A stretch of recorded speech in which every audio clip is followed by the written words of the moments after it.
Adam, how does that happen, man? Jalen Brunson scores the first 5. They end up losing by 5 at OT. What a I feel like in the old NBA, something like that would never happen. Like if a team scores the first 5, it's like the game would be over. I know. That's the new era we're in. You're never out of it. But this was, man, because we're recording this like 10 seconds after that game ended. I think both teams blew it. The Sixers blew it, then the Knicks blew it, man. That was a tough watch. Yeah, it surely was. But I brought you here to talk Denver Nuggets basketball, Lakers basketball. What'd you learn about the Nuggets in this series? A couple things, some good, some bad. I'll start with the bad.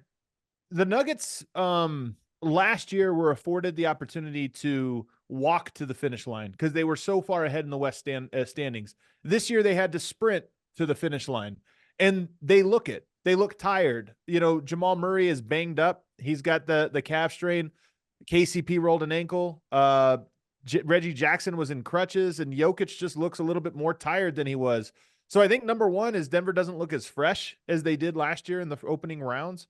And I think that's a big part of it. And then I would say the other bad thing is Denver's bench clearly did not have the trust of Michael Malone throughout this series. And as it went on, they played their bench fewer and fewer minutes, their starters more and more.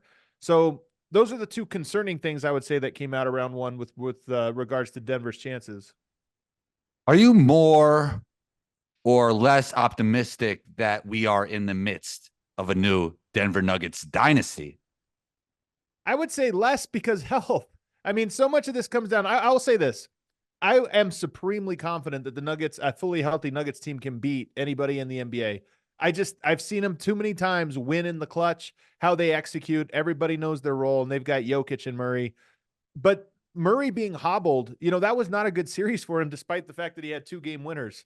It's weird to say because was incredible in 2 fourth quarters, but he shot 39% for the series, struggled to get by his guy. There was no blow-bys for him in that series. And so those are 2 really important ingredients for Denver, for them reaching their peak. So unless he can learn how to play around this calf injury, or unless it gets significantly better, I would say my optimism has waned. It's interesting because I don't know if you remember this. We recorded about 3 months ago, and I talked to you about MPJ and if he could be the guy, the X factor, the guy that unlocks this Denver Nuggets offense, because he didn't have great shooting stretches during, last finals. And here we see it, shooting 48% from 3. How big was he in this series? He was huge. And this is a good matchup for him. He's been good against the Lakers, really, going back even to last year's playoffs. But he was never as good as he was in this series. I mean, almost 50% on volume for 3. Yeah. And, it's the matchup. If you look at how the Lakers guarded Denver, it's very rare that a team will stick to one game plan on Jokic for an entire series. They hard doubled him. They quick doubled him. They didn't even wait for a dribble. They didn't hesitate. They just said, as soon as the ball goes in the post, send it and start rotating. Well, when you do that, you're going to leave some guys open on the weak side. And Denver did not shoot the ball well. Jamal Murray did not shoot the ball well. KCP did not shoot the ball well.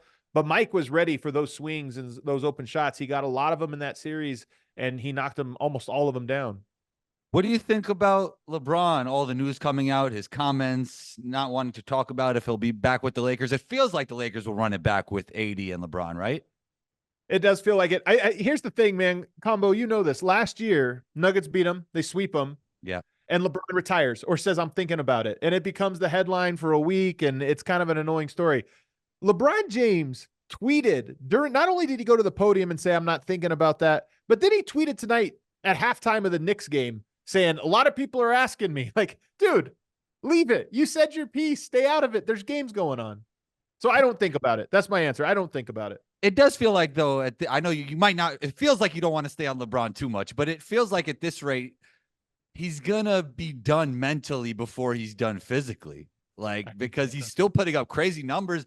I mean, there's an argument he was better this year than last year, right? He was in both series. I said this last year. He might have been the player that impressed me most between all 4 rounds that Denver played. I think he was the most impressive player Denver went against.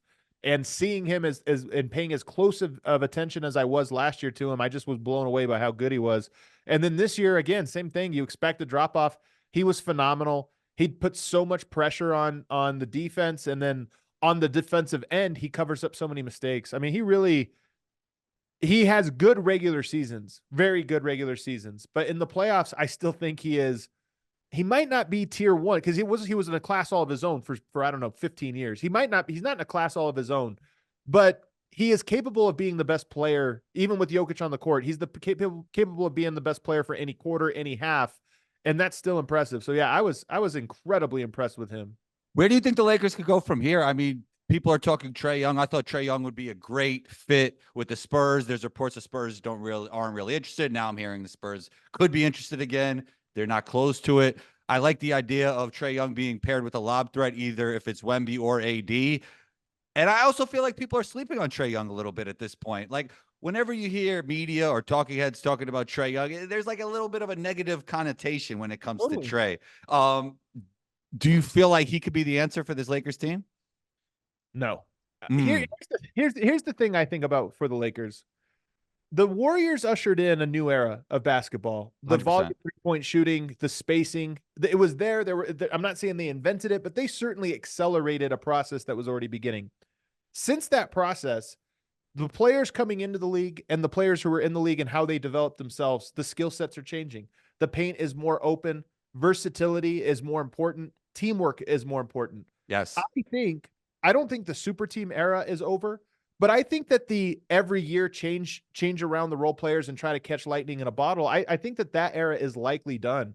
You need to have 5, 6, 7 guys that can play within a system. And you look at the Thunder, they have an identity, a continuity, and a system. You look at the Nuggets, you look at the Timberwolves. Yeah. You know, there's all of your best team, Boston Celtics. I know they added some key pieces, but they've had a core in place for a while now. So I think all these teams trying to do 1 year like the Phoenix Suns, let's just try to throw some guys together and build the culture within 1 year. I think it's still possible, but you have to, it's such a small margin for error. And LeBron, especially, you know, over the last 10 years or so, I don't think that he has shown the ability to maybe feel like the rosters that he is trying to assemble and working with his teams to try to assemble. Oh. They're not the teams that have that. It's, hey, let's get the 2 or 3 stars and then throw guys around. I just think that era is over with.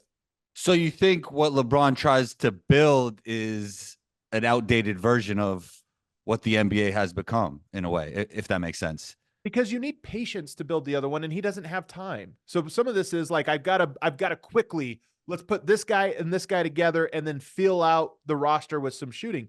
But let's look at this series, for example, as an example. Jokic can dominate any defense that you throw at him. But if you throw out the quick double and just say, we're going to put 2 bodies on you, the right play is to get the ball out of your hands. And now you're reliant on the chemistry and the continuity and everybody reading each other behind it to attack 4-on-3. Denver has that. These guys have been together for a long time. So even though you're limiting the offensive engine, that hub, that fulcrum that is Jokic, those guys have the ability to work together. I think that this is how the NBA works now. You can scheme for a great player. You can scheme for a great duo, but you can't scheme for a great connected team. And I think LeBron, because he's out of time, what pieces on this roster make up part of a greater team? I don't think there are, besides Anthony Davis, I'm not sure there is that. So you're talking about bringing in all these new pieces and you're going to try to match Denver's chemistry in 1 year. You're going to try to match the chemistry of the Timberwolves and the Yeah. Thunder here. I just don't think it's possible. That's what makes this next series for the Nuggets scary because it's not just Anthony Edwards and the rest of the Timberwolves, right? I mean, it's a system, it's a defensive system, it's an offensive system. Let me ask you this, Adam. What do the Wolves have to do to beat the Nuggets? So the Wolves know Denver better than anybody in the NBA. Not only do they have Tim Conley at the helm, who, by the way, arrived and immediately started building for Denver. He was the prophet that knew what was coming. He said, look, everybody's sleeping on Denver. Once Murray is healthy, they are going to run the league and everyone needs to start building for them. So he brought in Gobert. He extended Naz Reid. He got Nickeil Alexander-Walker, who's a great Murray defender. Put him on Jamal Murray. He's really good pick and roll defender. So he's built a team that I think is capable, first of all, just in terms of personnel, of limiting Denver. A defender for Jokic, and obviously they're 3 centers, but you're really talking about Gobert as a help side defender, and then length and Jaden McDaniels, Nickeil Alexander-Walker on Murray. So they have a group that if you say, how do you beat Denver? Number 1, you got to stop Jamal Murray and limit him even more than what the Lakers did.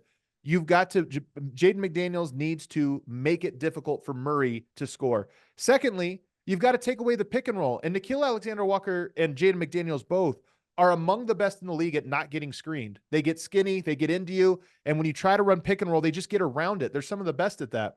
So those guys have to avoid foul trouble and be effective at taking away Denver's pick and roll, which is the start of all of their offense. Everything spins off of that. So it starts there. And then I think the real question, because I think Minnesota can do those things and make life difficult for Denver. The question is, Denver can win a defensive battle too, as they've proven last year against the Miami Heat, even a little bit in this Lakers series. Some of these games were defensive games. Denver can win that way. So then the question becomes, can Minnesota score? If you're going to throw that defense on the court, unlike the Lakers, the Timberwolves are going to be playing two non-shooters a lot. You know, Gobert's going to be on the court a lot, and then you're going to have a Nickeil Alexander-Walker. I know he made some open threes, but he's not a great three-point shooter. Jaden McDaniels, who is streaky.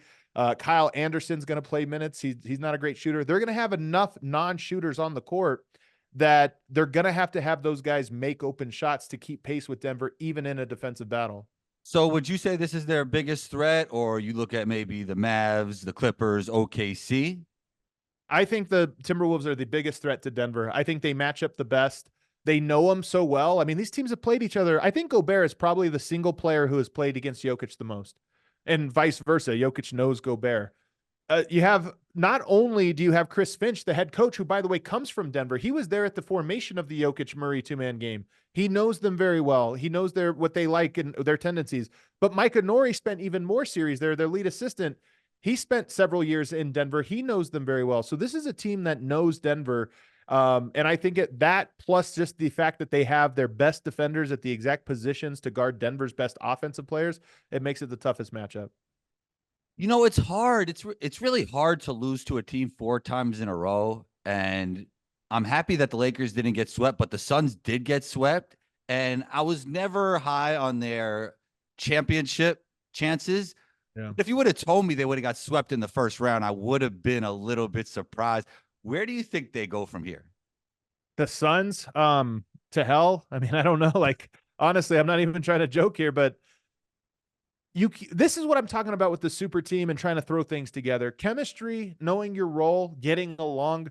Jamal Murray talked about this after, I think it was game 2. He was saying, you can't replicate this. Like, I have so many life experiences with these guys because I've been with them for 7 years, you know, in the case of Michael Porter and Nikola Jokic and Michael Malone. I mean, Aaron Gordon got Jokic on a pod, so you know they have good chemistry. Exactly. These guys like have real, you know, they've been in the foxhole in life and in basketball so many times that you can't replicate that. And you see that Phoenix Suns team when things started to fray, not even in the playoffs, before that, you start to saw, like, do these guys have each other's back? Are they rowing in the same direction? Are they all wanting the same thing out of this experience? And, you know, so I think for me, I'm unimpressed with that Suns team. They had flaws that are basketball flaws, not having a point guard, not really having depth on the wings. Rim runner, no rim runner, really. No rim, like they had holes in their team. But I think more than that, and you saw it immediately with the stories that started to leak. And by the way, these are stories anybody that's connected to the NBA had been hearing. Kevin Durant's not happy in his role. He's a little off ball more than he would like. You know, as Bradley Beal, maybe he feels like he doesn't know where he fits in. Those things to me were so obvious and obviously coming for a team that was trying to speed up the process. And once adversity hit, they just folded. And redundancy of their top 3 players, right? I mean, I've said this a lot in the pod. They're basically the same player, but Kevin Durant is 7 foot, and that makes him an all-time great. Yeah, I mean, it's true. There's something to it. And then even if you think about last year, they struggled with the trap because, as I just talked about with Denver, you trap Jokic. Do the other guys know how to play 4-on-3 now before the scramble happens? Phoenix did not have that, not even close. So you saw that even this year where it wasn't that hard. You didn't have to be a genius to scheme to throw them out of rhythm because their rhythm was very easily disrupted. So somebody I work with told me the numbers overrate Jokic, and then I asked them who's doing the rating. Maybe you're underrating him. I mean, we saw the Gilbert Arenas thing, worst MVP in the last 40 years, which is ridiculous because Steve Nash was an MVP. With all due respect, Harden was an MVP. Westbrook, and then he said it was multi-time MVP, but Nash is still a multi-time MVP. I mean, do you feel like Jokic still receives hate, even though he ran through the finals last year, and he's obviously the best player in the league, in my opinion? You can find anything on the internet. You know what I mean? Like if you go looking for any take, you could find it on the internet. And so this is how I've always did. Yoke's never going to win over everybody. He just isn't. So the fact that there's a Gilbert Arenas out there, there's a Perkins, there's a whatever, you're never going to convince him.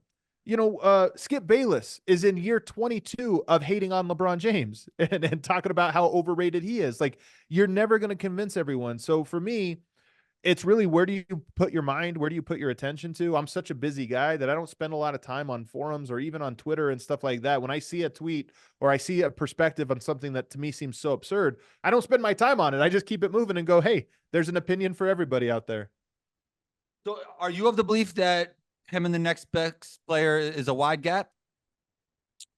Yeah, I think so. And here's the thing about Jokic that's so interesting, and the thing about player rankings that's so interesting.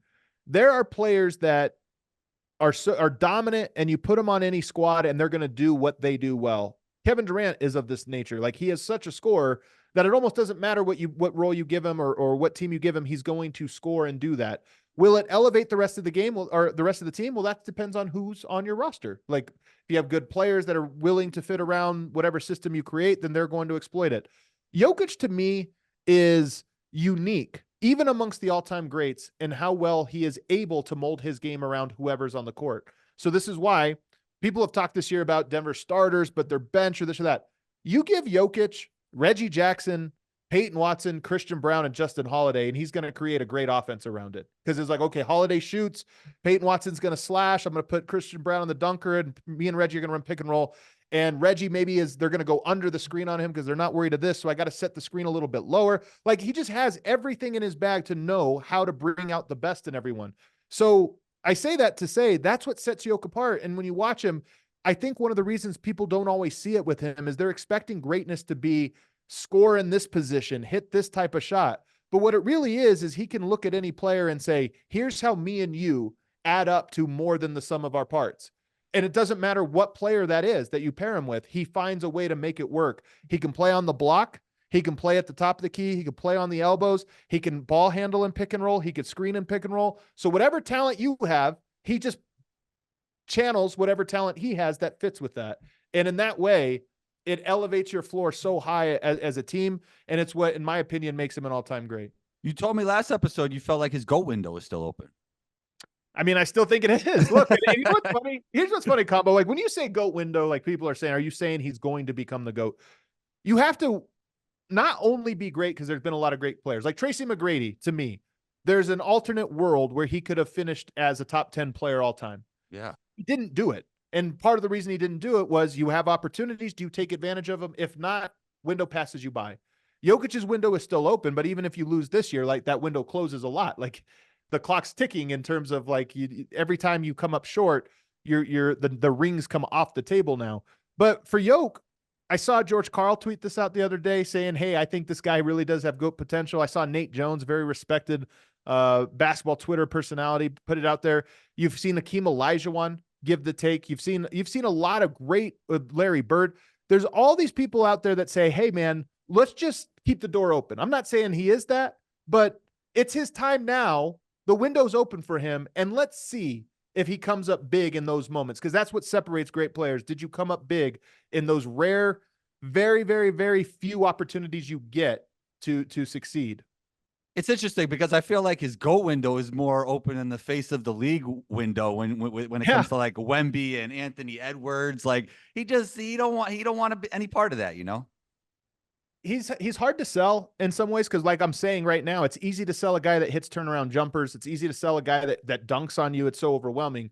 But a guy that creates a two-man game with Justin Holiday, that's not the easiest sell, right? Like, okay, what is it? Oh, he's making Justin Holiday, who hasn't been an NBA player for 5 years. He's making him a positive impact playoff player, you know, against LeBron James. That's abstract. So I'm with you. I don't know that he's going to be the face of the league. Although I will say this, he's doing commercials. He is. He shows up in dressed as Gru in a costume. He shows up to a game in costume. He's becoming marketable. I think he's significantly more marketable than most people think, but we all know that it's hard to sell the league as a big man. Tim Duncan, Hakeem Olajuwon, sure, even Shaquille O'Neal, Kareem Abdul-Jabbar. But those guys always had somebody else that was the face, and they, even when they were the most dominant player, somebody else was the face. He's so different than I don't know if this changes the discussion for the face, but he's so different than them because he's like a point guard and a center at the same time. I don't know, but it's relatability, I think, is Right. what it is. And this is why LeBron James, even like Kobe Bryant, did things that you could go in your hoop down at the park and you could try his footwork. You could try it. It's not going to look as good. You're not going to make it like he made it, but you could at least mimic it. Yeah. LeBron, you can't mimic. And honestly, Jokic, you can't mimic. He's 7 feet, 290 pounds. Like, you could, nobody's out there just trying to practice the passes that he does. You have to have the whole package, and nobody really has that package. Yeah, I mean, like even if you look back at Michael Jordan, right? It's like Mike, if I could be Yep. like you could try the reverse layups and you could try Try the it. fadeaways, but It it'll feels cool. It doesn't look cool, but it felt cool to do those things. So when we're looking at the East, how much does Porzingis injury change things? Do you feel like they would still be the toughest out for Denver if Denver does make it all the way, or like you're looking at a Knicks team? I mean, the Bucks seem like they're totally out of it at this point. Indiana Pacers have some good offense. Like, what are your thoughts there when it comes to the toughest matchup for Denver? I mean, you're looking at Boston or New York. I think Yeah. it's pretty clear one of those two teams will come out of the East. Probably Boston. Boston is an interesting one because they've dominated all year. They're so hard to guard, and they do things that, obviously create blowout wins.